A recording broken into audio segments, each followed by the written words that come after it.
Welcome to Res Indica Mind Maps. We are a repository of around 1000 mind maps, which will make your UPSC preparation a cakewalk. You can download the app link from the description given below. The link for the Telegram channel has also been given in the description. So, let us start the topic of discussion today. Today, we are going to talk about the Gaganyaan Mission, a very prestigious mission which the government of India wishes to undertake in 2023. And this is a very important mission or a topic which can be asked in the UPSC examination. First of all, this particular concept pertains to the GS paper part 3 of space awareness. Why was this in news? Because ISRO plans to launch it in 2023. And this will be a great leap forward for the Indian people at large and for the science and technological future for India. Now, basically, first of all, let us talk that what does Gaganyaan mission pertains to?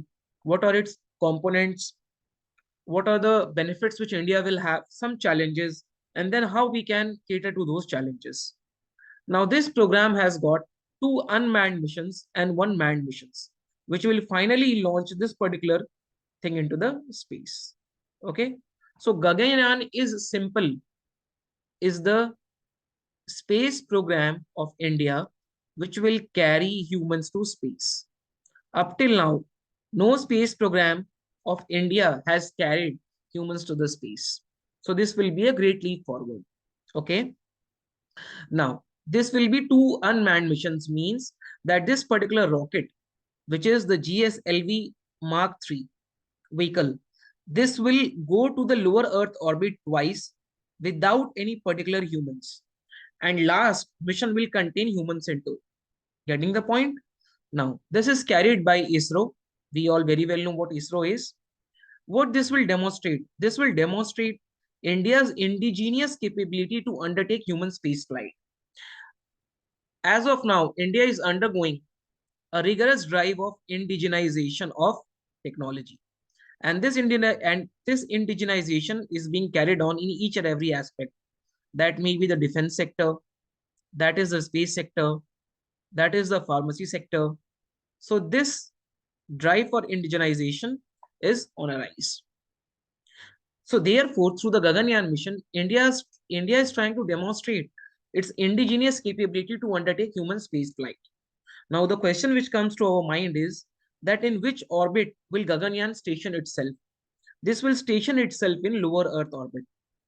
Let me give you a brief introduction or a brief explanation on what does orbits pertain to. Basically, lower Earth orbit, this lies within the range of 300 to 500 kilometers. Okay, this is the lower Earth orbit. The International Space Station is also stationed in this particular orbit only. Getting the point? I have already talked about the launch vehicle, which will be used to carry this particular setup, and that launch vehicle is GSLV Mark III. GSLV Mark III is the most powerful rocket of ISRO as of now. Getting the point? GSLV Mark III. India mainly has two launch vehicles. One is GSLV and the other is PSLV. Okay, GSLV has the capacity to carry more load, a higher weight. Okay, and PSLV carries a lower weight module. Now, the orbital module, which this mission will have, this will have two parts. One will be a crew module in which the people will be there, and the other will be a service module. Okay, in which all the necessary things will be kept there. So in this orbital module, we will have two things. Again, one will be a crew module and the other will be a service module. This Gaganyaan mission is also a way to show major new technologies which India has developed over time. These technologies were erstwhile not available with India, but for preparation in the Gaganyaan mission itself, we had done a lot of R&D and therefore come up with new technologies. And these technologies are human-rated launch vehicles. Up till now, the launch vehicles, they used to carry unmanned satellite to space. This launch vehicle will be the first one to carry human to the space. Therefore, we need to test the launch vehicle whether this is suitable for human or not. Second is the crew escape system. Now, what is this crew escape system? Say, for example, if a particular launch vehicle is carrying people to space. Okay. So the people, they cannot stay in the space for indefinite time. They need to come back to the earth. Okay. So while they are coming back to the earth, if anything untowardly happens, for example, if the frictional force generated is too large or any glitch happens in the spacecraft itself, then there will be a crew escape module which will be activated by the people over there, and using this they can escape from the spacecraft. Getting the point? So this is the first of its kind where India has showcased some new technologies. And habitable orbital module. Now what is this habitable orbital module? Now the people in the spacecraft, they need to stay in the spacecraft for certain time. It's not like that they will go to the space and they will come back in 1 or 2 days. So for staying in the orbital module, they need to make that module habitable for human beings, because they need it, because they need to do the daily chores over there. That can be eating, drinking, excreting, and so on and so forth. So this is the first time where India has made an orbital module which will specifically pertain to the requirement of human beings.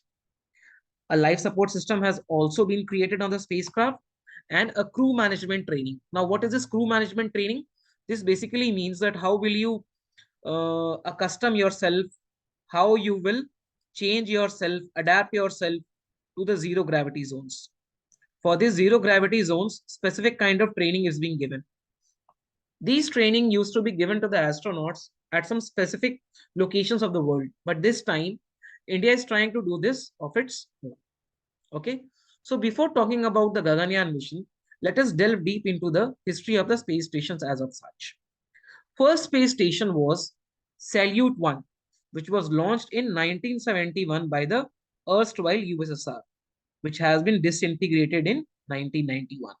As of now, we have no entity as USSR, okay?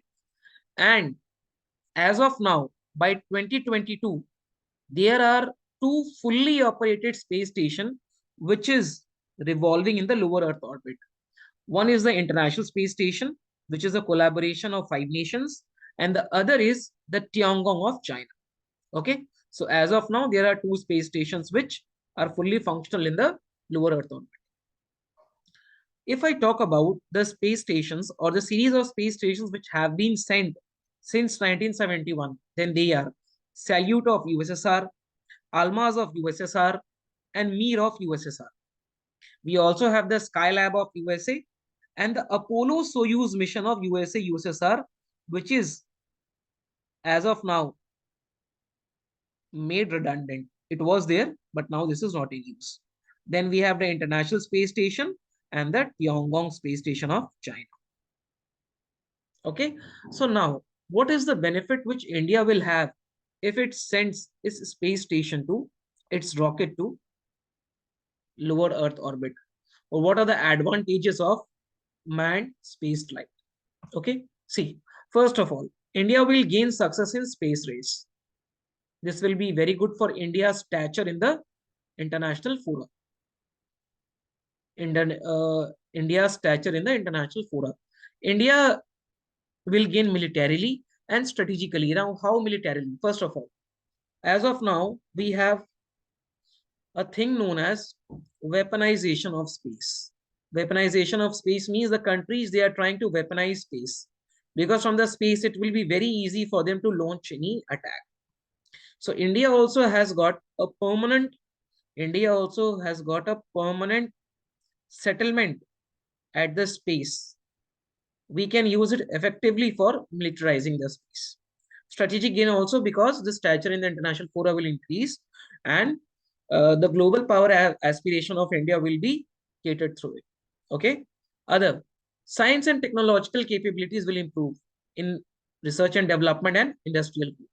This will also be a kind of an inspiration for the youth of the country.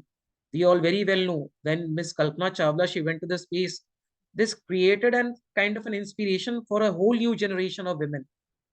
And they take inspiration from her up till now. So this will inspire you, will also lead to international collaboration, because the international fora, they will be of belief that India has gained much. India has good R&D facilities. India has good scientists, good equipments. So they will be more than happy to collaborate with us. We also have some societal benefits. Now, what are the societal benefits? Say, for example, We can utilize the knowledge which we gain over there in the medical field, in the land inspection kind of thing. Okay. So all these will be helpful for us in societal things. Okay. Now, what are the challenges? The first challenge is the re-entry.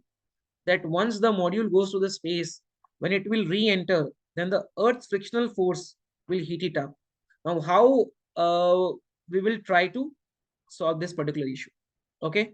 Recovery module, very well in issue. Hostile environment, yes, very well. Gravity field, how to counter the gravity, first of all, is the major problem. And the isolation and the radiation from the sun. The insolation and the radiation from the sun. Because see, human beings are going over there. Once, if a spacecraft or if a rocket is unmanned, then we need not worry much. But as there are astronauts inside it, it becomes a challenge. What will be the physiological and the metabolical processes when the astronauts go to the space? We also need to be prepared for that also. And launch escape system, we have found only. What can be the way forward for this particular thing? What are the challenges which we can solve in the near future? First of all, we need to sustain the human presence in space. We need to sustain the human presence as in we can try to rope in or we can try to collaborate with International Space Station so that they can help us with technology and the information. Getting the point? So for this particular thing, we need to bring about India's space station. As we have International Space Station, we should try to bring out India's space station. We should encourage private industries and startups to invest in the space exploration. And the upcoming projects which are bound to make success are Exposat, Chandrayaan 3, Shukrayaan, and Aditya L1 mission. Okay. So in this way, what we can try to do is that we can try to utilize the manned mission to our own advantage and should try to remove the challenges and the lacunas which this particular thing has. Okay. Thank you very much. We will meet next time with one more mind maps.